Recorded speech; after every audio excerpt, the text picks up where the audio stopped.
어릴 때의 기억이 선명하진 않습니다. 제 나이가 벌써 30대 중반으로 접어들고 있으니 4~5살에 있었던 기억은 선명할 수가 없지요. 제 이야기는 저희 가족 안에서 일어난 아주 비밀스러운 일을 소개해보고자 합니다. 어떻게 가족끼리 이럴 수 있나 싶은 사건이지만 그 어디에도 알려지지 않은 판도라의 상자 속에 갇힌 그런 이야기입니다. 외부에 알려주는 게 무서워 여태 비밀로 시시했지만 모든 걸 알아버린 제가 이제 와서 비밀로 넘어가기엔 너무나도 답답해서 익명으로다가 이렇게 사연을 올려보게 되었습니다. 자세한 저의 배경은 설명할 수 없지만 모쪼록 제 이야기를 들어주시고 저에게 작은 위로의 한마디를 건네주신다면 그걸로 제 인생을 다시 피워나가는 것에 대한 용기를 얻을 수 있을 것 같습니다. 그럼 제 이야기를 들려드릴게요. 선명하진 않지만 그날 일 중에 딱 한 가지 기억이 나는 건 어디서 솔솔 피어대는 향내가 가득한 곳에서 저는 아주 큰 인생의 전환점을 맞이하게 되었다는 것이었습니다. 절에 가면 나는 그런 향 냄새 있죠. 그 장소, 그날, 전부 다 기억이 없지만 한 가지 확실하게 기억이 나는 건 향내가 가득했다는 것이었어요. 아무것도 모르는 그 어린 시절, 어딘지도 모르는 곳에서 저는 혼자가 되었습니다. 다 커서 생각해보면 엄마가 저를 키우기 힘들어서 절에다가 버렸나 싶더라고요. 너무나도 큰 두려움을 느끼고 혼자가 되었다는 것을 단박에 알아차렸기 때문에 저는 그 향내가 나는 곳은 죽어도 가기 싫었습니다. 수학여행 때 절에 간 적이 있었는데 그때 갑자기 머리가 확 아파오면서 엄청난 두려움이 느껴지더라고요. 그래서 기억은 잘 나지 않지만 어렴풋이 내가 이런 곳에서 부모님을 잃어버린 건가 하는 생각을 하게 되었죠. 그때까지만 해도 찾을 수 없는 우리 부모님에 대한 그리움이 가득했어요. 저는 아마도 4살, 5살, 그 즈음 고아원에 가게 된 것 같습니다. 정말 기억이 나지 않아요. 그게 언제였는지요. 하루 종일 울었던 기억밖에 없었습니다. 생각해보면 부모를 잃고 끌려온 고아원인데 왜 부모를 찾아주려는 노력을 전혀 하지 않았는지는 조금 궁금하더라고요. 보통은 정말 가족의 손에 맡겨져서 잠시 지내는 것이 아니라 길을 잃어서 오게 되었다거나 노숙을 하게 되어 고아원으로 보내졌다거나 하면 부모를 찾으려고 경찰과 고아원이 노력을 해야 하는 게 아닌가요? 요즘은 그런 시스템이 생겼을지도 모르겠네요. 제가 고아원에 맡겨졌을 때만 해도 그런 시스템이 없었나 봐요. 저는 고아원에 입소를 하자마자부터 고아원에서 주는 옷을 입고 적응을 해야 했어요. 정말 어린 나이잖아요. 4살, 5살이면 한창 집에서 예쁨을 받으며 재롱을 떨어야 할 나이잖아요. 의사표현이 확실하게 되는 것도 아니고 아는 단어 몇 가지 붙여서 두서없이 말을 할 나이임에도 불구하고 저는 정말 많이 혼이 났어요. 제가 살아온 환경이랑 많이 달랐던 건지 모르겠지만 고아원에서 같이 지냈던 친구들의 이야기를 들어보면 저는 그냥 매일 울었대요. 초등학교에 입학해서도 매일 울기만 했다고 하더라고요. 학교에서 수업을 제대로 못하는 것은 물론이고 고아원 활동도 매번 우느라 제대로 하지 못해서 저는 입양처의 선택을 받지 못했어요. 사실 그렇잖아요. 매번 그렇게 울고만 있는데 어느 양부모가 저 아이를 데려가겠습니다 하겠어요? 게다가 분위기 흐린다면서 입양을 하고 싶다고 찾아오는 사람들이 있을 때 저는 늘 방 안에 틀어박혀 있어야 했어요. 그때 제가 유일하게 가지고 있었던 물건이 있었는데 그게 바로 제 목에 걸려있는 목걸이였어요. 이것도 정확한 기억인지는 모르겠지만 그 목걸이 고아원 선생님들도 그렇고 저를 고아원에 데려다 주신 분도 그렇고 가져가려고 그러셨었거든요. 그 목걸이가 외부에서 가져온 물건이라 뭐 다른 아이들이 탐낼 수가 있고 싸움이 날 수 있다면서 그런 물건들은 전부 다 반납을 해야 한다고 했던 것 같아요. 그래서 저도 울고불고 못 준다고 난리를 치다가 빼앗겼는데 제가 매일 울고만 있으니까 고아원에 봉사를 하려 오셨던 선생님 한 분이 몰래 원장실 물건 보관함에서 그걸 가져다 주셨었어요. 아마 제 나이가 한 8, 9살쯤 되었을 때였던 것 같아요. 제가 목걸이가 어떻게 생겼는지는 기억하고 있었거든요. 매일 목에 걸고 다녔던 물건이라서요. 그 목걸이를 돌려받았을 때 봉사하러 오셨던 선생님이 신신당부를 하셨었어요. 이 목걸이 내가 원장 선생님 몰래 가지고 온 거니까 목에 걸고 다니지 말고 어디 꽁꽁 숨겨놔. 알았지? 그거 들키면 나도 혼날 수 있으니까 말이야. 친구들이 보지 못하게 어디 옷주머니 같은 데 숨겨놓거나 너무 힘들고 지치면 그때 한 번씩 몰래 꺼내서 보는 용도로만 쓰는 거야. 약속. 그때는 뭣도 모르고 알겠다고 고개를 끄덕였는데 지금 생각해보면 그 목걸이에 왜 그렇게 사람들이 집착을 했는지 알 것 같네요. 아무튼 저는 그 뒤로 봉사자 선생님과 했던 약속을 성실하게 지켰어요. 저는 그렇게 고아원에서 구박 아닌 구박을 받으면서 고등학교까지 무사히 졸업을 할 수 있었습니다. 고아원 생활은 지옥 같았어요. 하필이면 고아원에서 일을 하는 선생님들 모두 아이들에게는 관심이 없고 제밥에만 욕심이 있는 사람들이었거든요. 원장도 마찬가지였고요. 그러니 저처럼 입양을 가지 못하고 쭉 고아원에서 밥만 축내며 살게 된 아이들에게는 참 모질게 구셨습니다. 그때는 불황자라고 하죠. 은근히 부모에게 버려지는 아이들이 많았기 때문에 더 그럴지도 모르겠어요. 차라리 아기 때 버려졌다면 어딘가 입양이라도 갈 수 있었을 텐데 그렇게 저는 학창 시절을 모두 고아원에서 보내고 대학은 꿈도 꾸지 못한 채로 성인이 되었습니다. 성인이 되면 자립금이라는 걸 준다고 하던데 저희 고아원은 그런 것도 없이 성인이 되자마자 쫓아냈어요. 뭐 그런 시스템이 제가 있었을 땐 없었을지도 모르겠지만 무일푼에 맨몸으로 쫓겨나니 정말 막막하더라고요. 저는 무작정 버스기사 아저씨한테 사정사정을 해서 무임승차로 터미널까지 오게 되었고 거기서 지나가는 사람들에게 1,000원만 빌려주세요. 500원만 빌려주세요. 하면서 시외버스비를 마련했어요. 지금 생각해보면 참 무모하죠. 그렇게 도시에 오게 된 저는 정말 3일 밤낮 할 것 없이 길거리를 돌아다니며 일을 할 수 있는 자리를 알아보러 다녔습니다. 갓 20살이 된 여자아이를 어느 일자리에서 써주겠나요? 그것도 집도 없이 씻지도 못한 아이를요. 하지만 죽으라는 법은 없다고 정말 마음씨 좋은 부부가 저를 거둬주셨습니다. 작게 기사식당 같은 백반집을 운영하시는 부부였는데 제 사정이 딱한 걸 알고 저를 주방에서 일을 할 수 있도록 고용을 해주셨죠. 당시에 최저임금이나 근무 환경 같은 게 지금처럼 좋지 않았음에도 저를 엄청나게 챙겨주셨어요. 제가 오갈 곳이 없다는 것을 알게 되자 저에게 사장님 사모님 댁의 창고처럼 딸린 작은 방을 하나 내어주셨습니다. 저는 그곳에서 꿈을 키워나갈 수 있었어요. 자식이 없는 사장님 부부 댁에서 지내면서 밥도 굶을 일 없이 월급도 꼬박꼬박 적지만 챙겨주셨고 정말 저희 부모님이나 다름없다는 생각을 할 만큼 은혜를 대단하게 입었습니다. 저를 그렇게 알뜰하게 살펴주신 어른은 처음이었기 때문에 정말 온 마음 다해서 저희 부모님이다 생각하고 모시고 싶었던 것 같아요. 그 인연은 제가 30살이 될 때까지 이어졌습니다. 20대 중반쯤에 저는 부모님이나 다름없는 사장님 부부의 조언으로 사이버대학에 입학을 해서 과정을 모두 마치고 졸업을 한 뒤에 30살부터는 자격증 공부를 시작해서 나름 괜찮은 중소기업에 취직을 할 수 있게 되었어요. 취직을 한 이후에도 사장님 부부 댁에서 지내다가 돈을 모아 드디어 자취를 하게 되었습니다. 거의 10년이 넘는 시간 동안 돈 한 푼 받지 않으시고 저를 먹여주고 재워주신 사장님 부부께 진심으로 너무 감사했어요. 저는 취직을 해서 우연히 운명을 함께하고 싶은 사람을 만났습니다. 윤석 씨는 정말 인품이 좋은 사람이었어요. 한눈에 반해버렸죠. 그렇게 자연스럽게 연애를 하고 저희 둘 다 결혼 정년기를 아슬아슬하게 걸치고 있었기 때문에 자연스럽게 결혼에 대한 이야기를 나누게 되었습니다. 윤석 씨는 저를 본인의 집안에 인사를 시키고 싶다고 말을 했어요. 저는 무척이나 긴장이 되었지만 결혼을 위해서는 꼭 거쳐야 하는 부분이었기 때문에 준비를 열심히 했죠. 그래서 윤석 씨네 집으로 찾아가게 되었습니다. 안녕하세요. 처음 인사드리겠습니다. 집안이 좀 어수선하죠?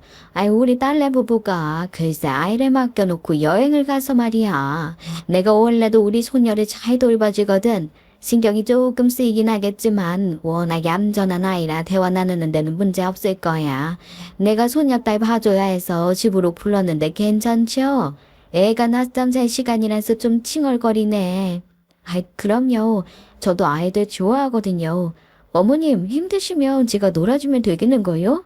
어머, 아이, 그럼, 그래주면 나야 너무 좋지. 아이, 그, 얼굴에서도 빛이 반짝반짝한 게 아주 마음에 드는 예비 며느리일세. 우리 아들이 만나는 여자 얘기를 한 번도 한 적이 없지, 뭐야.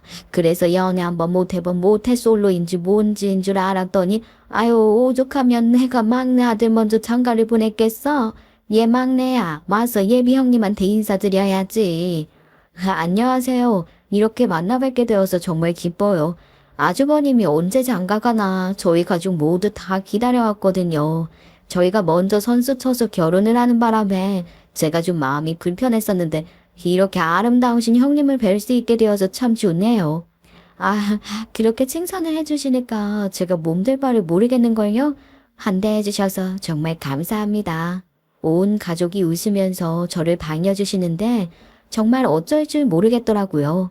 예비 시어머니도 그렇고 예비 동서도 그렇고 너무나도 인자한 얼굴로 저를 여왕 맞이하듯이 반가워해 주시는데 정말 이런 분위기에서 제가 살아온 가정사에 대해 이야기를 꺼내도 되는 건가 싶었어요. 거기다가 예비 동서가 임신까지 했는지 배가 볼록하더라고요. 그런데 그런 이야기를 해도 되나 싶었죠. 하지만 그런 생각은 얼마 지나지 않아서 싹 사라졌어요. 예비 동서도 예비 시어머니도 저를 어찌나 알뜰살뜰 살펴주시는지 너무나도 인자하게 맞아주셔서 제 가족사를 당당하게 꺼내놓아도 이해를 해주시고 제 아픔을 보듬어 주실 것 같았거든요. 그렇게 식사를 하게 되었고 이것저것 물어보시는 와중에 제 부모님 이야기가 나오더라고요. 사실 결혼까지 하겠다는 마당에 안 나올 수 없는 주제이긴 했죠. 저는 솔직하게 제가 고아라는 사실을 밝혔습니다. 아주 잠깐이긴 했지만 인자하신 예비 시모께서는 제 아픔을 이해해 주시고 같이 응원도 해 주실 거라 생각을 했거든요. 그런데 글쎄 제가 고아라고 말을 하자마자 예비 시모의 표정이 썩어 들어가는 것이 아니겠어요? 마치 썩은 음식물 냄새라도 맡은 것 마냥 표정이 확 바뀌시더라고요. 그때부터는 제가 먹는 밥이 입으로 들어가는지 코로 들어가는지도 모르겠더라고요. 그렇게 갑자기 팍 식어버린 분위기에서 밥을 어떻게 먹었는지도 모르게 먹고 제가 상을 치우려고 했는데 상을 차릴 때는 저에게 손 하나 까닥하지 말고 가만히 앉아 있으라고 저는 대접받아야 하는 손님이라고 하셨던 예비 시모가 글쎄 설거지 좀 하라고 시키시더라고요. 아유, 밥 다 먹었으면 이거 전부 설거지 좀 해. 제가 도울게요. 양이 너무 많아서 혼자 하기 버거우실 거예요. 그리고 안쪽에 식기세척기 있어서 작은 것들은 거기에 넣어두면 되거든요. 예, 너는 임신도 안 해가 무슨 설거지를 한다고 그러니? 그리고 식기세척기 쓰면 꼼꼼하게 잘 안 되는 것 같다. 그러니 손으로 해. 임산부한테 어떻게 설거지를 도와달라고 하겠어요? 양이 어마어마했는데 그 설거지 제가 다 했죠. 예비 동서는 난감해하면서 어머님이 왜 저러시지 하는데 저는 딱 알 것 같았어요. 제가 고아라는 이야기를 들은 다음부터 상황이 바뀌었으니까요. 예비 동서가 제 옆에서 안절부절 못하고 있으니까 시모가 큰 소리로 예비 동서를 부르더라고요. 막내 너는 거기서 뭐 하니? 그러지 말고 여기 와서 과일 좀 먹어라. 임신도 했는데 이런 거 많이 먹어야 예쁜 아이 낳지. 그렇게 설거지를 하는 사이에 윤석 씨의 조카, 그러니까 예비 신우의 딸이 낮잠을 자고 일어났더라고요. 7살이라고 하더니 아직 볼이 통통한 게 너무 귀여운 거예요. 그런데 모르는 사람이 설거지를 하고 있으니까 궁금해하면서 저에게 다가오더라고요. 저는 워낙 아이들을 좋아해서 눈을 맞춰주면서 고개를 숙여 인사를 했는데 그 바람에 제가 걸고 있던 목걸이를 보게 된 것이었어요. 제 목걸이가 비싼 목걸이는 아니고 은으로 된 디자인인데 요술공주들이 가지고 있는 그런 요술 목걸이 디자인 같은 거 있잖아요. 촌스러운 거요. 그런 것이었거든요. 가운데에 푸른색으로 된 가짜 보석 같은 게 박혀 있는 디자인이요. 근데 그게 마음에 들었나 봐요. 목걸이를 잡더니 만지작 하더라고요. 이거 나 주면 안 돼? 공주들이 하고 다니는 목걸이 나도 하고 싶다. 이거 나 줘. 아이 이거는 언니에게 아주 소중한 물건이라서 줄 수가 없어. 미안해. 나중에 언니가 비슷한 걸로 사다 줄게. 어때? 싫어. 이게 마음에 든단 말이야. 이거 가지고 싶어. 이거 나 줘. 나중에 다시 만나게 되면 언니가 꼭 사다 줄게. 알았지? 이거는 숙모가 어릴 때부터 가지고 있었던 거야. 누가 줬는지는 모르겠지만 언니 가족 중에 한 분이 언니를 위해서 만들어주신 목걸이 같아. 그러니까 너무 소중한 물건이라서 줄 수가 없어. 미안해. 아, 나 이거 가지고 싶단 말이야. 지금 당장 가지고 싶단 말이야. 내놔. 아니, 너는 설거지를 하랬더니 왜 우리 소녀딸을 올리고 있어? 무슨 일인데? 할머니, 나 저 목걸이 저거 마음에 드는데 이 언니가 나한테 안 준대. 내가 가지고 싶다고 했는데 절대로 안 된대. 나 저거 나 줘. 나 줘. 아이고, 아이 디자인도 무슨 예고살짜리 어진이가 껴야 딱 맞는 디자인인데 그걸 왜 안 주니? 별 볼 것도 없는 목걸이 그냥 애 가지고 놀라고 선물이라고 주면 되지? 왜 고집을 부려서 애를 울려? 그럴 것 같으면 그런 목걸이를 차고 오지 말았어야지. 아니, 집에 어린아이가 있을 거라는 것도 몰랐는데 제가 잘못한 것처럼 이야기를 하니까 어이가 없더라고요. 제가 고아라는 사실을 알기 전에는 저한테 차마다 예쁘다 그렇게 칭찬을 해주시다가 제가 고아라는 걸 밝히자마자 사람이 180도 변하는데 이거 맨 정신으로는 버티지 못하겠다 싶더라니까요. 제가 당황해하는 사이에 갑자기 제 얼굴에다가 휴대폰을 들이대시는 게 아니겠어요? 무슨 일이지? 하기도 전에 찰칵 소리가 나더라고요. 그러니까 제 목에 걸린 목걸이 사진을 찍어간 것이었어요. 예, 우리 아가야. 삼촌한테 말이다. 나중에 비슷한 거 하나 사달라고 얘기해. 비슷한 게 없고 마음에 든 게 없으면 저기 저니 거 저거 뺏어서 달라고 하면 되지. 그러니까 일단 구할 수 있는 건지 알아보자. 치사해서 남이 쓰던 거 쓰지 말고 더 좋은 거 있나 찾아봐 줄게 이 할미가. 그렇게 애를 달래는데 할머니가 되어서 아주 좋은 거 가르친다 싶더라고요. 계속 은근히 이거 달라고 해봐. 조르면 줄지도 모르잖아 하면서 저에게 내놓으라는 식으로 말을 하는데 저도 강하게 거절의 의사를 밝혀야겠다는 생각이 들었어요. 이거 저한테는 정말 소중한 물건이에요. 저희 부모님께서 마지막으로 물려주신 유품일지도 모르는 거고요. 제가 누구인지 증명할 수 있는 목걸이일지도 몰라요. 그래서 절대로 이건 못 드립니다. 그러니까 애한테도 안 되는 건 안 된다고 가르쳐 주세요. 뭐야? 너 지금 나한테 훈계라도 하는 거야? 어머님, 아유 왜 그러세요? 어머님, 그 사진 저한테도 좀 보내주세요. 외숙모가 이거 비슷한 거 한번 찾아볼게. 찾아서 외숙모가 선물로 주면 어때? 그렇게 예비동서가 분위기를 정리하더라고요. 얼마나 고마웠는지 모르겠어요. 저는 설거지를 끝내자마자 커피랑 과일도 제대로 먹어보지 못하고 그대로 쫓겨나듯이 나오게 되었고 저는 예비시댁의 문턱을 나오자마자 오열하듯이 엉엉 울었습니다. 제가 오열을 하자 윤석 씨는 당황한 것처럼 보였어요. 그 자리에서는 씩씩하게 행동을 했으니까요. 울지마 민영아. 미안해. 내가 어떻게든 우리 엄마 잘 설득해 볼게. 이야기 잘할 테니까 아무런 걱정도 하지 마. 그렇게 말을 하면서 토닥이는데 사람 일이라는 게 어디 그렇게 쉽나요? 윤석 씨 조카는 그 뒤로 매일같이 그 목걸이를 가지고 오라고 난리를 쳤고 결국에 윤석 씨는 저에게 조금이라도 점수를 따려면 그 목걸이를 줘야 할 것 같다고 말을 하더라고요.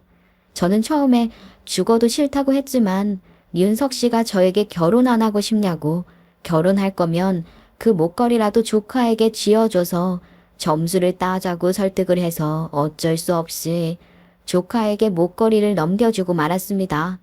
그 이후에 저는 마음이 무척이나 불편했죠. 이렇게 제 목걸이까지 쥐어줘 가면서 점수를 얻어내고 결혼을 해야 하나 싶었거든요. 근데 그 표정이 사장님 부부께도 보였나 봐요. 반찬 좀 주시겠다고 집에 놀러 오라고 하셔서 찾아갔는데 제 표정을 보시더니 무슨 일 있냐고 물어보시는 게 아니겠어요. 저는 솔직하게 이야기를 했죠. 사실은요, 제가 프로포즈를 받았는데 제가 고아인 게 마음에 안 드시나 봐요. 고아라는 사실을 알자마자 싫은 티를 내시더라고요. 어머, 고아인 게 뭐가 잘못이라고 싫은 티를 내고 그러신다니. 민영아, 너 참 잘 자라왔어. 고아원에서 생활했다고 말하기 전까지는 모를 만큼 정말 강인하고 똑부러지게 잘 살아왔다고. 우리가 보증한다. 너 같은 아이를 누가 싫어하겠니? 우리도 10년이 넘는 세월 동안 너를 딸처럼 키워왔는데 얼마나 자랑스러운지 몰라. 시간이 지나면 그분들도 알아봐 주실 거다. 물론 사장님 사모님이 저를 얼마나 아껴주셨는지는 잘 알고 있죠. 그런데 가족으로 맞이하는 건 다르지 않을까요? 그이는 대기업에 다니고 있고 대학도 서울에서 알아주는 4년제 대학 나왔고요. 가정 환경도 좋은 편이고 돈도 꽤 있고 하니까 고아인 제가 마음에 안 드시는 것 같아요. 그런 건 전부 겉으로 드러나는 모습이잖니. 민호아, 너는 속이 진국이야. 아주 몇백씩은 우린 사골국 같다고. 이는 비교를 해도 사골국이 뭐야. 그러지 말고 우리가 네 부모라고 생각하면 되잖니. 우리는 너를 딸처럼 생각하고 있으니까 말이다. 그러지 말고 정말 어디 양녀로 올려두기라도 할까? 그러면 우리 민영이 고아 아니잖아. 여기 양부모가 살아있는데. 아유, 아니에요. 제가 여태 받은 은혜가 있는데 어떻게 그렇게까지. 저도 부모님이나 다름없다고 생각하지만 또 입양은 다른 문제잖아요. 뭐가 어떠냐. 그렇게 좀 부담스럽고 그러면 우리가 그 상견례 자리에 부모 대신해서 앉아있으마. 꼭 피가 이어져야지만 부모고 가족이냐. 우리처럼 같이 부대끼며 살면서 서로를 위하는 마음만 가지고 있어도 가족이나 다름없지. 모든 가족이 화목한 것도 아니야. 그러니 우리 같은 사이가 더 끈끈한 가족 같지 않겠어? 정말 제가 상견례 할 때 부모 자격으로 앉아주실 거예요? 저 결혼식 할 때도 혼주석에 앉아주실 거고요. 당연하지. 우리가 자식 하나 없이 둘이 식당 운영하면서 살 때 민영이 네가 찾아와줘서 얼마나 고마웠는지 몰라. 우리 집에 같이 살기 시작하니 공기가 달라지더라. 내 자식이다 생각하고 그렇게 너에게 밥해 먹이고 재워주고 한 거야. 저는 이 사실을 윤석 씨에게 이야기를 했죠. 목걸이 덕분이었는지 상견례 날짜를 잡아왔다면서 윤석 씨가 결혼 이야기를 진행하자고 하더라고요. 저는 정말 천만다행이라 생각했어요. 결국에는 저를 받아주시는구나 싶었죠. 그렇게 윤석 씨가 날짜를 정해서 알려주었고 저는 조금이라도 예쁨을 받고 싶은 마음에 상견례 준비를 철저하게 했어요. 양가 어르신들께 드릴 선물도 준비했고요. 예비 시부모님도 예비 신혼에도 온다고 했고요. 예비 시동생 부부는 일 때문에 조금 늦게 도착한다는 이야기를 전해 들었어요. 저는 상견례 당일 일찍 사장님 부부와 도착을 해서 자리를 잡아놓고 있었죠. 이내 룸의 문이 열리고 예비 시댁 식구들이 들어왔습니다. 예지 왔나? 아니, 이분들은 누구시고?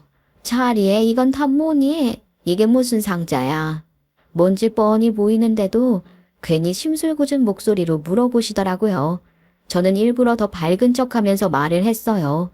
저는 정말 윤석 씨가 제 운명의 동반자라고 생각했고 제 전부나 다름없는 목걸이까지 시족에게 쥐어주면서 결혼을 진행하고 싶었거든요. 제가 준비한 선물이에요, 어머님. 약소하지만 기꺼이 받아주셨으면 좋겠어요. 그래도 이 인상에 남을 수 있는 선물을 준비해보고 싶어서요. 그리고 이분들은 저에게는 부모님이나 다름없는 분들이셔요. 상견례 자리에서 저희 부모님이나 다름없는 분들을 소개해드리고 싶었어요. 아니 누구 마음대로 상견례야. 나는 아직 결혼을 허락한 적도 없는데 다짜고짜 너희 둘이서만 결혼하겠다고 하면 우리는 그렇구나 하고 동의를 해야 하니? 나는 말이다. 이 자리가 그냥 가볍게 밥이나 먹고 앞으로 어떻게 할지 대화나 나누는 자리인 줄 알았다. 결혼을 하겠다는 전제가 아니라 너희가 언제 헤어질 건지 확답을 받으러 온 자리였다고. 그런데 나를 속이고 상견례 자리를 만들어? 거기다가 부모님이나 다름없는 분을 모시고 와? 아유 진짜 부모도 아니면서. 어머님, 혹시 제가 뭐 마음에 안 드는 점이라도 있으신 건지 제가 고칠게요. 저 윤석 씨 정말 사랑하고 있어요. 윤석 씨도 마찬가지고요. 저는 중요한 자리라고 생각해서 제가 정말 존경하고 사랑하는 분들을 모시고 이야기 나누고 싶어서 마음에 안 드는 점 당연하다마다 아니 고아라고 하더니 부모님이나 다름없는 분들이라고? 갑자기 급조해서 어디서 대역 배우라도 데리고 온 거 아니야? 지금 내 앞에서 눈 가리고 아웅하겠다는 심보야. 내 애가 정말 하다 별거를 다 본다. 제가 소개가 많이 늦었습니다. 저희 민영이 부모 없이 자랐지만 저희가 부모 대신해서 키웠습니다. 딸이나 다름없이 생각하며 키웠는데 시집을 가고 싶다고 하여 저희가 우겨서 상견례 자리에 나오게 되었어요. 부족하지만 저희 딸은 무슨 처음부터 고아라고 소개를 하던데 아이 고아면 고아인 거죠. 어디서 부모 행세를 하고 그러세요. 우리 민영이가 20살이 되어 고아원에서 나오게 되었을 때부터 저희 식당에서 일을 하며 저희 집에서 같이 살았습니다. 어디 나와야만 부모인가요? 정 주고 사랑 주면서 제 딸인 것처럼 그렇게 키웠습니다. 입양은 하지 않았지만 입양도 안 했으면서 한마디로 남이나 다름없는 사이라는 거 아닌가요? 상견례 자리라면서 남이나 다름없는 두 분이 나온 것부터가 저희 집안을 무시하는 처사가 아닌가 싶네요. 얼마나 가진 게 없으면 부모까지 가짜 부모를 데리고 온다는 말입니까? 가짜 부모라니요? 그렇게 말씀하시면 안 됩니다. 저희 민영이 그렇게 상처받아도 마땅한 아이 아니고요. 저희가 정말 애정을 담아 뒤늦게 만난 딸이라고 생각하고 아이고 자식이 없으니 자식 대용으로 생각하고 키우셨다 이 말 아닙니까? 자식 대용이라뇨? 아니 자식이 있으신 사돈께서 그런 말을 하시다니 정말 기가 막히네요. 어떻게 그런 말을 하실 수가 있나요? 어머머 사돈이라뇨? 결혼하고 나면 뭐 그쪽의 처가를 생각하고 우리 아들 보고 효도라도 하라는 말인가요? 보아하니 저희 집안이랑 차이도 날 것 같은데 대기업에 다니고 있는 우리 아들 등골이나 속속 빼먹고 싶어서 이제 와서 내 딸이다 하는 거 아니냐고요? 어떻게 그런 말을 아무렇지도 않게 할 수 있는지 모르겠네요. 대기업에 다니고 있는 아들이 대단한 줄 아시나요? 우리 민영이도 만만치 않게 대단합니다. 고아원에서 자라 대학도 무슨 사이버 대학 나온 아이가 뭐가 대단하다는 겁니까? 살면서 겪지 않아도 될 위기와 고통을 겪었다고 전부 대단한 건가요? 참으로 무의상식하게 사람 마음을 후벼 파는 이야기 잘도 하십니다. 저희가 식당 운영하면서 별별 꼴 다 겪었지만 오늘같이 기가 막히는 꼴은 처음 보는 것 같네요. 꼴? 지금 저한테 무의상식한 꼴이라고 하셨습니까? 어머야 기가 막혀서? 아니 식당 운영하면서 먹고 사는 것도 근근하실 텐데 다 큰 아이 하나 맡아서 키운 건 박수마다 마땅한 일이라고 생각은 합니다만 저희가 그 아이를 가족으로 받아줘야 할 의무는 없는 거 아닙니까? 저희 민영이가 정말로 사랑하는 사람이라고 꼭 결혼하고 싶다고 말을 해서 저희도 부푼 마음 가지고 이 자리에 나왔는데 해도 너무하시네요. 이런 집안에 저희 민영이가 시집가는 거 저희 쪽에서도 반대하고 싶습니다. 아이고 잘 됐네요. 저는 처음부터 엄청나게 반대를 했거든요. 이런 일은 쓸데없는 선물을 어디서 맞춰온 건지도 모를 떡케이크로 한심을 사려고 하는 아이. 저희도 며느리로 받아주고 싶지 않습니다. 거기다가 부모도 없는 고아라니? 거기다가 식당 운영하는 부부한테 은혜를 받았다고 상견례 자리에 모시고 와? 이런 경우가 어딨어? 딱 봐도 우리 아들한테 키워주는 애 대신가 봐라 하는 꼴로밖에 보이지 않네요. 우리 민영이 생각해서 곱곡 참으려고 했는데 정말 자기 멋대로 생각하고 자기 멋대로 결론을 내리는 사람 처음 봤습니다. 제가 언제 사위 될 사람에게 은혜 갖고 효도하라고 했습니까? 저희 집에 인사드리러 왔을 때도 저희 두 사람 신경 쓰지 말고 서로에게만 집중하라고 했는데요. 앞에서는 그렇게 말을 해놓고 뒤에서 무슨 짓을 할죠 어떻게 합니까? 저는 우리 아들이 아까워도 너무 아깝습니다. 번듯하게 공부시켜서 명문대학 졸업시키고 대기업까지 취직해서 다니고 있는데 만난다는 게 어디 이름도 없는 회사에서 일을 하는 고아? 그게 어디 비빌 수나 있는 일입니까? 사람을 그렇게 명예와 돈으로 판단하시면 안 되죠. 부모가 있어도 엇나가는 애들이 얼마나 많은데 그런 고난과 시련 속에서도 바르게 자라온 우리 민영이의 진가를 살펴주셔야 하는 거 아닙니까? 거참 사람 볼 줄 모르네요. 세상에 명문대 나오고 대기업에서 일을 하는 여식들 중에서도 강인한 진가를 가진 아이들 참 많습니다. 우리 막내 아들이랑 결혼한 며느리만 봐도 그렇고요. 그런 짝을 만나야지. 어디 피죽도 못 얻어먹은 것 같은 볼품없는 고아를 데리고 와서 상견례를 하겠다고 해. 어머니, 그렇게 말씀하지 마시라고요. 아무리 그래도 그렇지. 사람 연전을 대놓고 고아 운운하면서 말을 하시는 게 이게 정상적인 언행입니까? 야, 너도 완전히 물들어서는 여보가 말해봐요. 정말 이렇게 볼품없는 애를 우리 며느리로 받아줄 수 있어요? 난 절대 반대야. 이 결혼이 애초에 말도 안 되는 짓이었다고. 내가 그렇게 안 된다고 내가 골라주는 여자랑 결혼하라고 말을 했는데 못 알아먹고 이런 자리를 만들어? 윤서아, 아니 엄마 말이 천인가 하나도 없다. 불우한 가정사를 타고났다는 건 말이야.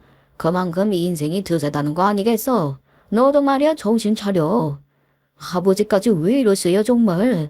저 진짜 나 부끄러워서 고개를 못 들겠어요. 이렇게 성품이 대단하신 분들 앞에서 이게 무슨 쪽팔린 짓입니까? 어머, 쪽팔려? 이게 하다 별소리를 다 하네. 어디 밖에 나가서 물어봐라. 이게 어른을 찬성하는 부모가 어디 있겠니? 내가 잘난 아들 잘 키운 덕 좀 보겠다는데 저런 애랑 결혼하면 그 덕을 어떻게 보겠어? 너도 현실을 깨달아야지 현실을. 든든한 처가가 뒷배에 바치고 있다는 게 성공하는데 얼마나 큰 도움이 되는 줄 아니? 평생 회사원으로 가늘고 길게 살아야 한다고 할 땐 언제고 이제 와서 든든한 처가를 가지고 있어야 성공을 한다고요? 이게 회사원이 든든한 처가가 왜 필요합니까? 아이고 너는 정말 욕심도 없니? 나는 이런 꼬아랑 우리 아들 결혼 못 시킨다고. 너도 정신 있으면 내 말이 무슨 뜻인지 알 거다. 너 같으면 이 자식이 어디서 굴러먹다 온지도 모를 꼬아랑 결혼하겠다고 하면 아이고 그래 잘했다 단박에 허락을 해주겠니? 그쪽들도 그래요. 이런 자리에 왜 나와서 사람 오해하게 만듭니까? 내가 고아라는 이야기를 미리 전해 듣지 못했다면 부모 있는 줄 알고 더없어 결혼시켰을 거 아니냐고요. 저희가 부모 역할 열심히 해주겠다고 약속을 했으니 상견례 자리에도 혼주석에도 앉겠다고 한 거지요. 민영아, 나도 반대다. 이런 몰상식한 집안에 시집 가봐야 가진 거 없으면서 너한테 고아니 뭐니 시집살이만 뻔질나게 시키겠지. 어머 웃겨 정말. 아이고 그래요. 그럼 이 상견례는 없는 걸로 하는 거죠. 우리 아들이랑 결혼 안 시키겠다는 말 진심으로 알겠습니다. 확답하시지요. 나중에 우리 아들 놓친 거 아깝다고 울고 불고 매달리지 마시고 이 자리에서 딱 결판을 내시자고요. 우리 아들 대기업 다니는 빵빵한 집안 여식이랑 결혼시킬 거니까.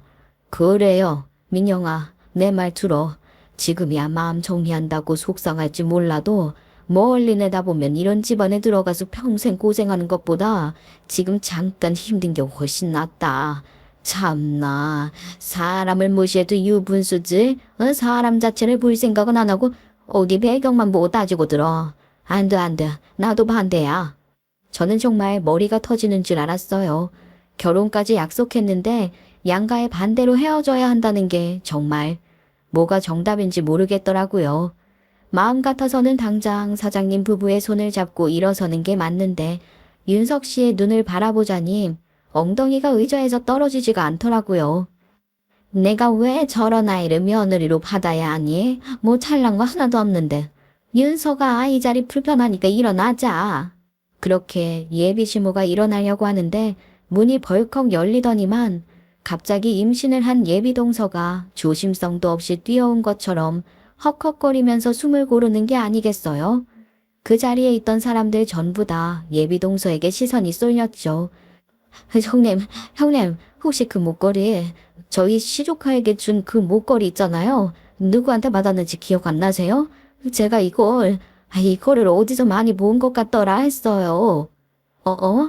그게 저 너무 어릴 때 이야기라서 전혀 기억이 없는데. 그 말에 예비 동서가 손을 덜덜 떠는 게 아니겠어요? 갑자기 목걸이 이야기를 하길래 왜 이러나 싶은 생각이 들었죠. 그러더니만 누군가에게 전화를 걸더라고요. 그 자리에 있던 사람들 전부 영문을 몰라서 어리둥절해하고 있는데 예비 동서가 전화를 건 상대방이 전화를 받지 않는 건지 신경질적으로 발을 한번 구르더라고요. 제가 예비시다에게 인사를 갔을 때 제 옆에서 제 편을 들어주었던 예비동서의 모습은 인자하고 여유가 있었는데 지금은 완전히 정반대의 모습을 보여주더라고요. 그러더니 다시 휴대폰을 막 보더니만 다른 곳으로 또 전화를 걸더라고요. 예비 시모가 무슨 일이냐고 나가자고 하는데도 손가락으로 입을 쉿하며 예비 시모에게 가만히 저 있으라는 식으로 행동을 하더라고요. 저는 궁금했죠. 갑자기 제 목걸이 이야기가 나왔으니까 심장이 두근거리기도 했어요. 여보세요? 회장실이죠? 지금 혹시 박복희 여사님 거기 계세요? 오늘 그쪽으로 가신다 했는데 박복희 여사님 계시면 저한테 전화 좀 해달라고 전해주세요. 급한 일이니까 빨리요. 예. 너 갑자기 이게 무슨 일이니? 복희 언니는 갑자기 왜 찾아? 복희 언니가 누군지는 잘 모르겠지만 예비동서와 예비시모 둘 다 아는 사람 같더라고요. 제 목걸이로 시작해서 갑자기 복희 언니로 끝이 나니까 도무지 조합이 안 되더라고요. 그러자 예비동서가 저를 쳐다보면서 덜덜 떨면서 이야기를 하는 게 아니겠어요. 어머님, 아무리 생각해도 박복희 여사님께서 아주 오래전에 잃어버렸다던 그 딸이 예비 언니 같아요. 아야, 얘가 무슨 차다가 봉창도 들이는 소리를 하고 그래. 말도 안 되는 소리 하지 마라. 누가 누구 딸이라고? 참나, 아유 말도 안 돼. 러면서 예비시모가 마치 오한이라도 든 사람처럼 온몸을 부르르 떠는 게 아니겠어요? 박복희. 곰곰이 생각을 해보니까 그분의 존재를 저도 윤석 씨에게 아주 스쳐 지나가듯이 들은 적이 있었던 게 생각나더라고요. 예비시모와 아주 친밀한 관계를 유지하고 있는 친자매 같은 분이 있다고 말이죠. 그게 박복희 여사라는 분의 이야기라는 게 딱 생각이 났어요. 그 여사님이 예비시모가 어려웠을 때 굉장히 많이 챙겨줬었다는 이야기를 한 적이 있었거든요. 그래서 온 가족이 은혜를 입은 거나 마찬가지다. 뭐 이런 이야기 있잖아요. 그래서 예비시모가 오죽하면 그 박복희 여사님께 장기이식도 해줄 수 있다고 공공연하게 이야기를 하고 다녔었다고 하더라고요. 그 정도로 둘 사이가 아주 친밀하고 진하다 뭐 이런 뜻이었겠죠. 이런 박복희 여사님께서 대기업 건물에서 청소일을 하셨었고 청소일을 하다가 비서로 근무를 하는 예비동서를 보고 괜찮다 눈여겨보고 계셨었나 봐요. 그래서 예비 시동생이랑 예비동서를 연결해 준 게 박복희 여사님이라고 했었어요. 한마디로 시동생이 장가를 갈 수 있었던 게 전부 박복희 여사 덕분이었다 이거죠. 근데 그 여사님이 다른 사람도 아니고 제 친어머니라고 말을 하니까 당황스럽지 않겠어요. 생전 처음 듣는 이름이었고 너무 생소한 사람인데 다른 사람도 아니고 예비동서가 갑자기 목걸이를 운운하면서 친어머니라고 말을 하는데 당황스럽지 않을 사람이 누가 있겠냐고요. 저는 이게 다 저를 가지고 놀리는 건가 싶었어요. 몇 분 뒤에 그렇게 기다리던 박복희 여사님께 연락이 도착을 했고 당장 이 장소로 오겠다고 주소 찍으라고 아주 야단이 났더라고요. 졸지에 저는 이러지도 못하고 저러지도 못하고 그 자리에 멀뚱하게 서 있어야 했어요. 다른 사람들도 전부 일이 어떻게 진행이 되는 건지 모르니 섣불리 자리를 뜰 수 없었죠. 그 사이에 예비동서가 제 목걸이에 대한 이야기를 해주었습니다. 그러니까 그 목걸이 어디서 많이 본 것 같다 했어요. 그냥 시조카가 때를 쓰길래 흔한 요술공주 디자인이겠구나 했는데 문득 기억이 난 거 있죠. 그 목걸이 박복희 여사님도 가지고 있는 목걸이였어요. 제가 이사가 목걸이를 하고 계시길래 이건 뭐냐고 물어본 적이 있었거든요. 그때 박복희 여사님께서 저에게 잃어버린 딸이랑 같이 맞춘 커플 목걸이라고 이야기를 해주셨다고요. 그리고 나서는 목걸이에 대한 기억을 까마득히 지워버렸죠. 제 물건도 아니고 하니까 크게 관심 가지지 않았었거든요. 복희 언니가 그런 목걸이를 가지고 있었다고? 네, 아주 소중하게 생각해서 정말 딸이 그리울 때나 한번 차고 다니고 평소에는 금고에 넣어 두신다고 했어요. 아무튼 제가 여기 오는 길에 우리 시조카에게 사주려고 사진을 계속 보다가 보니까 번뜩 똑같은 목걸이가 아닌가 하는 생각이 들더라고요. 그 촌스러운 디자인 갑자기 딱 하나로 맞춰지는 거예요. 그래서 헐레벌떡 뛰어와서 박복희 여사님께 전화드린 거고요. 다들 경악에 물든 얼굴을 하게 되었죠. 감히 이런 상황에서 누가 입을 열 수가 있겠어요? 억검의 시간이 지나가고 드디어 박복희 여사가 등장을 하게 되었습니다.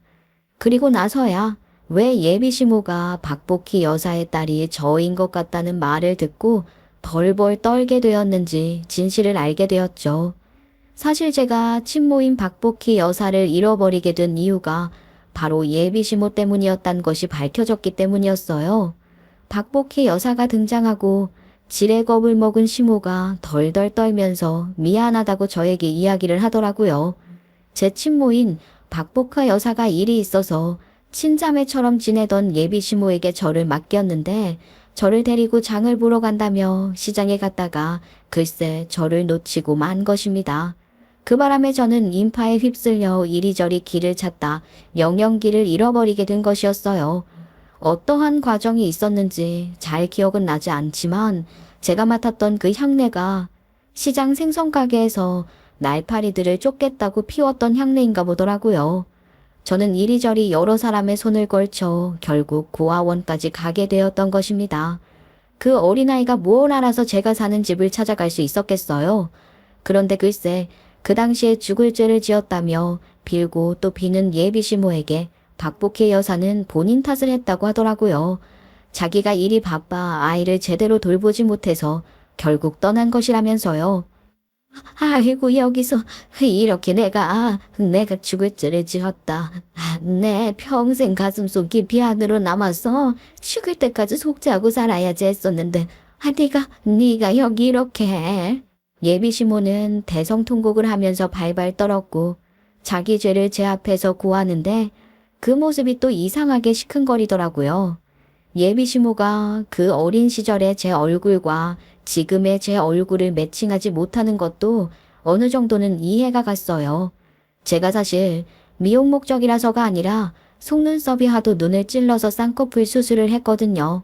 하는 김에 살짝 앞 트임도 하고 하다 보니 인상이 좀 많이 달라졌어요. 원래 눈이라는 게 사람 얼굴에서 제일 처음 보인다고 하잖아요.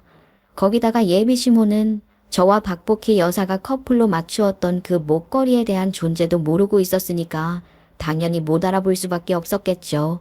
저를 잃어버린 그날부터 박복희 여사는 일부러 예비시모 앞에서는 제 이야기를 꺼내지 않았다고 하더라고요. 딸을 잃어버렸는데 친자매처럼 지내던 예비시모까지 죄책감에 본인 곁을 떠나면 정말 인생이 너무 더덥고 힘들 것 같아서요. 그런 죄를 지었으니 예비시모는 박복희 여사에게 본인 장기라도 떼어줄 수 있다고 그렇게 공공연하게 말을 하고 다녔던 것이었습니다. 사정을 다 알고 나니 그 말이 참 우습더라고요. 지가 저지른 죄가 있으니 당연히 그렇게 행동을 해야 맞죠. 내 딸이다. 내 딸이 맞아. 내가 내 딸 얼굴 하나 못 알아보겠니? 아이고 우리 희진아.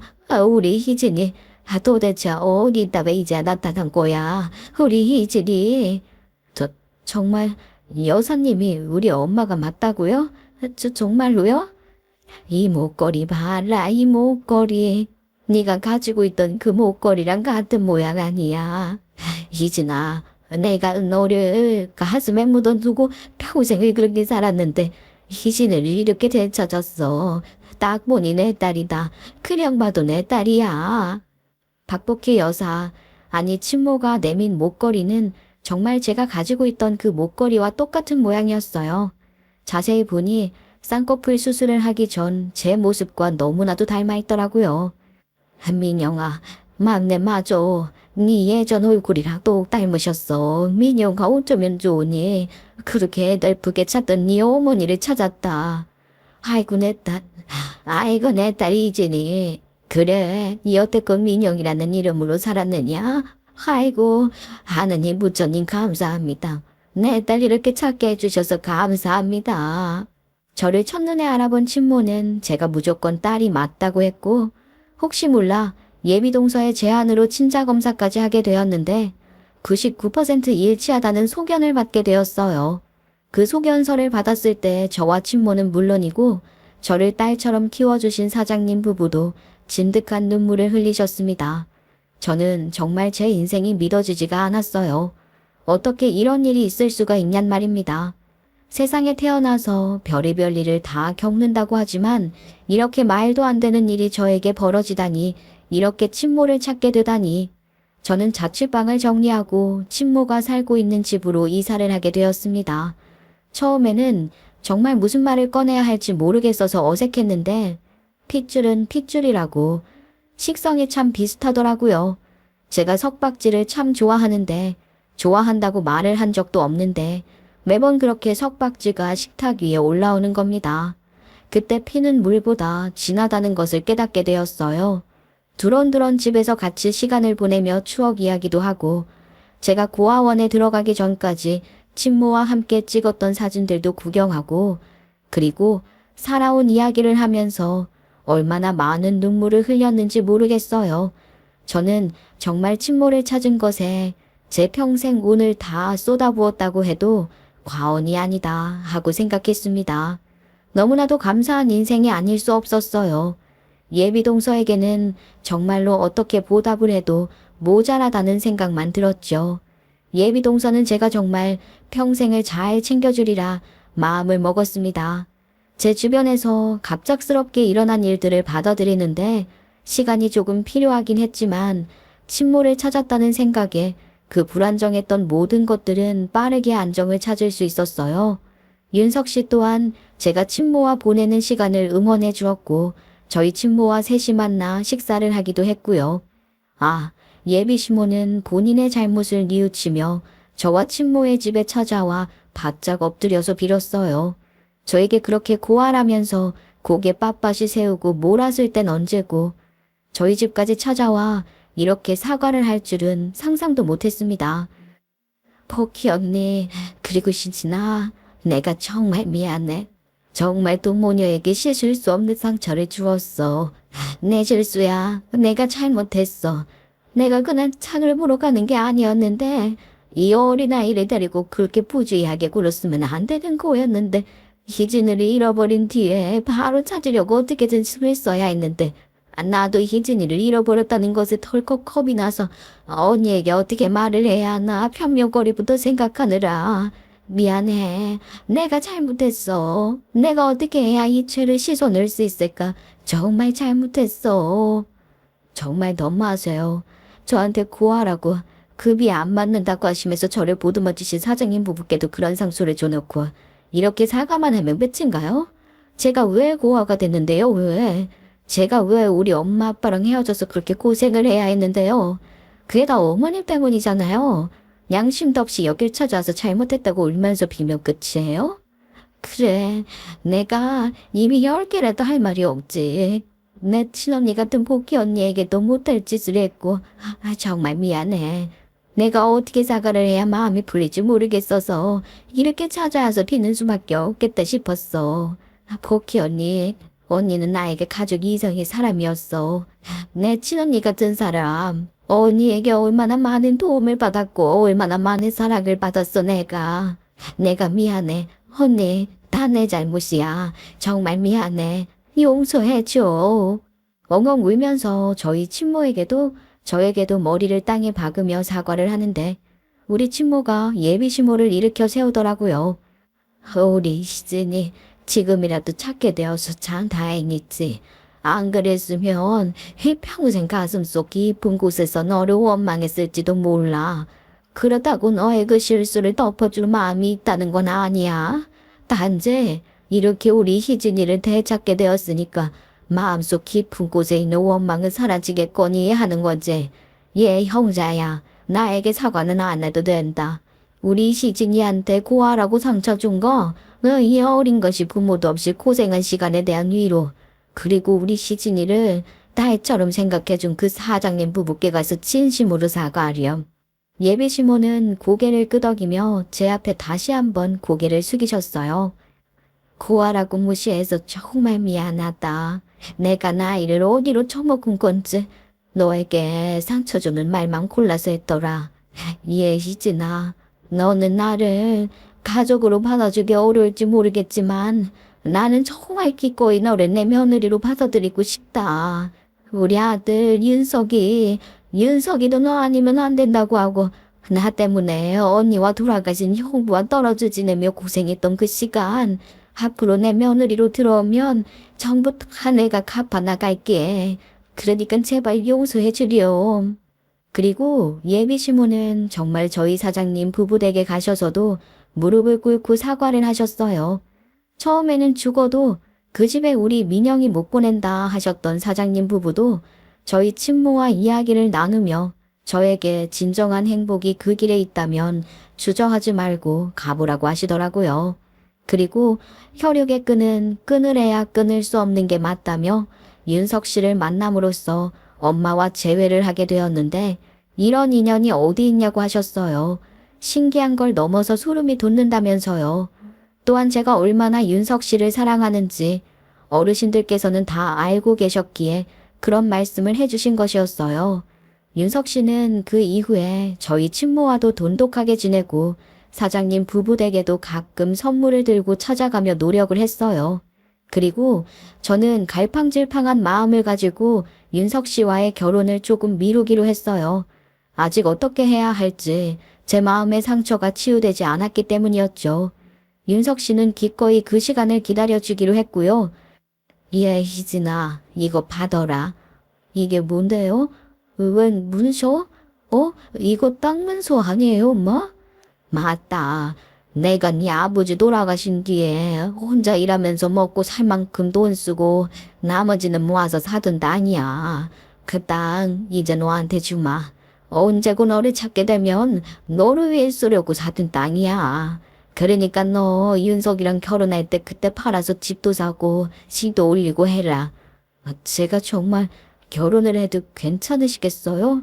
엄마랑 두 시간을 보내고 싶어요. 언제든 해. 천천히 해도 되고 빨리 가고 싶으면 빨리 해도 되고. 나는 네 행복이 제일 중요하단다. 아유, 우리 희진이. 제 호적은 민영이로 되어 있지만 친모는 저를 어릴 적 이름인 희진이로 불러주셨어요. 저는 곧 이름을 희진으로 개명하려고 해요. 그렇게 박복희 여사, 우리 엄마의 딸로 다시 한번 제2의 인생을 출발해 보려고 합니다. 민영이라는 이름을 지운다고 과거가 깨끗하게 지워지는 건 아니지만 희진이라는 이름으로 살면서 우리 엄마에게 마지막까지 효도해 보려고 해요. 그리고 저를 기다려준 우리 윤석 씨에게도 많은 고민 끝에 제가 먼저 청혼을 해보려고 합니다. 지난번에는 청혼을 받았으니 희진이라는 이름으로 바뀌고 나면 제가 청혼을 해보려고요. 예비 시모도 그 뒤로 꾸준히 저의 상처를 보듬어 주고 싶으시다며 저를 찾아와서 우리 엄마의 이야기도 해주시고 제 어린 시절 이야기도 해주시고 하시며 제 마음을 돌려놓으시려 노력을 하시고 계시고요. 다들 저를 위해 노력을 해주고 있으니 저도 결단을 내려야겠죠. 진심으로 반성하는 모습을 보여주시니 저도 더 이상은 밀어낼 필요가 없을 것 같아요. 이제는 정말 제 자리를 찾은 느낌입니다. 무던히 힘들었고 수없이 어긋난 삶이었지만 이제는 톱니바퀴 맞물리듯 잘 흘러가게 된 느낌이에요. 우리 엄마 그리고 곧 이루게 될 내 가족들을 위해서 항상 감사한 마음 가지며 살아보려고 합니다. 제가 희진이로 이름을 바꾸는 그날부터 시작될 제2의 인생을 여러분들도 응원해 주셨으면 좋겠어요. 감사합니다.